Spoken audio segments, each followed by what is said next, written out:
Whispers from the Grave, a tale of true love and deception.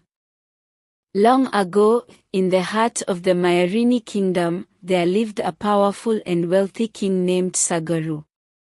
His rule stretched far and wide, and he was admired not only for his wealth but for the wisdom with which he led his people. King Sagaru had one son, Prince Tilia, a strikingly handsome young man, known across the land for his charm and courage. Every maiden in Mairini dreamt of marrying him, for he was the kingdom's most eligible bachelor. But despite all the admiration and attention, Prince Tilia's heart belonged to someone else, someone who existed only in his dreams. Since he was a child, Tilia had been visited every night in his sleep by the same girl, a beautiful maiden with a gentle voice, deep brown eyes, and a soft smile that stayed with him long after he woke. Over time, he fell deeply in love with her, though he had never seen her in real life. He told his father about these dreams, hoping the wise king would understand. But King Sagaru believed the girl was a spirit sent to deceive his son and insisted he forget her.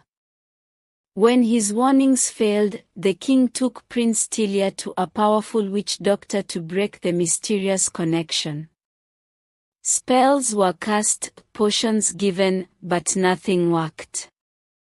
The girl continued to appear in Tilia's dreams, her presence stronger than ever.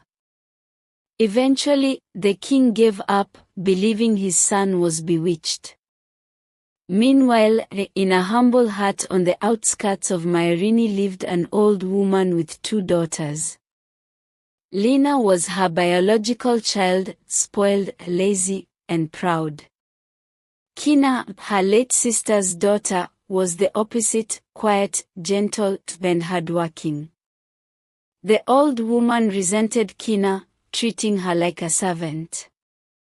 While Lina slept or socialized, Kina scrubbed floors, fetched water, cooked meals, and worked the fields. Whenever she felt overwhelmed, Kina would go to her mother's grave, hidden beneath a sacred tree, and pour her heart out. Her tears watered the earth as she cried for love, peace, and a better life. Back in the palace, Prince Tilia made a bold decision. He would marry, but only the girl from his dreams. He summoned the kingdom's most skilled artist and described her face with great detail. The artist sketched her portrait, and Tilia had the image copied and spread throughout the kingdom, declaring, "Find this girl, and bring her to me." The portraits traveled far and wide. One day, the old woman stumbled upon one and gasped. The girl in the drawing, she realized, was none other than Kina. She was horrified that the daughter she despised was the prince's chosen bride. Driven by jealousy and greed, she visited a dark witch doctor to hatch a wicked plan. "I want my Lina to look like that girl," she told him. "It cannot be done permanently," the witch doctor replied. "But with this white magic powder, Lina's face will resemble hers until morning. Each day, she must reapply it." He handed her a pouch of white powder, then paused and added, "Your dead sister's spirit watches over Kina. If you wish to succeed, smear this black powder on her grave to weaken her protection." That night, under a blanket of stars, the old woman crept to the grave and scattered the black powder across the sacred soil. The next morning, she applied the white powder to Lina's face. Instantly, she looked exactly like Kina. Without hesitation, they rushed to the palace. Before leaving, the old woman locked Kina inside their home and ordered her to work all day in the fields. When Prince Tilia saw Lina, disguised as Kina, he was overjoyed.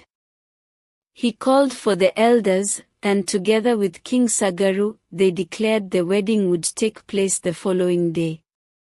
Trumpets sounded, and joy spread across Mairini.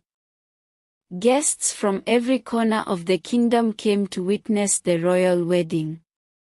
But as the celebration began, dark clouds gathered above. Rain poured from the skies, hard and relentless. The black powder on Kina's mother's grave washed away, and with it, the spell was broken. At home, Kina fell into a deep sleep. In her dreams, her mother appeared to her, radiant and calm. "My child," she said gently, "you are the true bride. They have deceived the prince. Take this white necklace, it will grant you what you need." When Kina awoke, she clutched a glowing white necklace in her hand, her heart pounding. She whispered, "Dress me like a bride and take me to the palace." In the blink of an eye, she was adorned in a magnificent wedding dress, with sparkling shoes on her feet. Outside the house stood a white horse, saddled and ready. She mounted it and raced toward the palace. Back at the wedding, just as Prince Tilia was about to crown Lina as his princess, the doors flew open.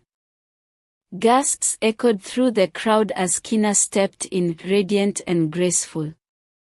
The prince's eyes widened, two identical girls stood before him. "I am the one from your dreams," Lina said quickly. "No. I am," Kina insisted. The old woman pointed at Kina and screamed, "She is a liar. An imposter." Prince Tilia hesitated. Then he remembered something. The girl in his dreams had a distinct birthmark on her left hand. He asked them both to show their hands. Kina raised her hand, revealing the crescent-shaped birthmark. The crowd erupted. "She's the one. The true bride."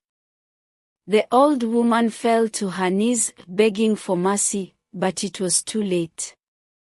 Soldiers seized her and Lina. King Sagaru declared, "For deceit and sorcery, you shall be banished from Mairini forever." The wedding resumed, but this time, Kina stood beside Prince Tilia. As the drums beat and dancers twirled, they were crowned husband and wife. Under the watchful gaze of the ancestors, the prince and the girl from his dreams were finally united. And from that day forward, peace returned to the kingdom. They ruled Mairini with kindness and wisdom, and their love became a legend passed down for generations. Moral of the story: ****. True love cannot be stolen, disguised, or deceived. No matter how powerful lies and trickery may seem, truth, purity of heart, and destiny will always prevail in the end. Additionally, mistreating others, especially the innocent, leads to downfall. Goodness is always protected, even from the spirit world. Jealousy and greed only bring shame, but patience and kindness are always rewarded. For more African folk tales with life lessons, please subscribe, like and comment below. Thank you.